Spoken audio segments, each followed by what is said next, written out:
How to calculate thermal efficiency for real engines. Have you ever wondered how much of the energy from fuel actually gets turned into useful work in an engine? Understanding thermal efficiency can help answer that question.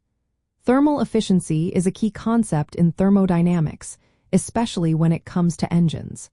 It tells us how effectively an engine converts heat energy into work. To calculate thermal efficiency for real engines, we start with a simple formula. The thermal efficiency, often represented by the Greek letter eta, is the ratio of the net work output to the heat input from the high-temperature source. The basic formula looks like this. Thermal efficiency equals work output divided by heat input. Now let's break that down. First, you need to know the amount of heat energy supplied to the engine. This is your heat input, often denoted as QH. Next, you will need to measure or calculate the net work output produced by the engine. This is simply the work done by the engine, represented as W. Sometimes, it can also be helpful to measure the heat rejected to the surroundings, which is known as QC.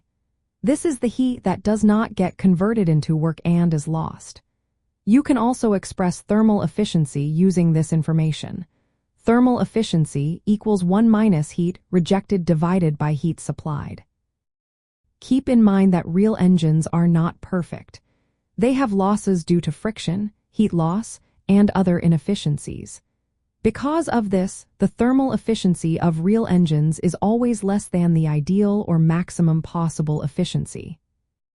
For example, let's say an engine absorbs 4,500 joules of heat from a hot source and produces 2,000 joules of work. To find the thermal efficiency, you would calculate it as 2,000 divided by 4,500. This gives you a thermal efficiency of approximately 0.444 or 44.4%. This means that only 44.4% of the heat energy is converted into useful work, with the rest lost as waste heat.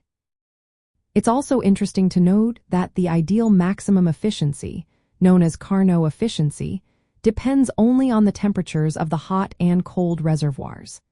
This is calculated using the absolute temperatures of the cold and hot reservoirs. Understanding thermal efficiency is important for engineers. It helps them design engines that use fuel more effectively and reduce energy waste.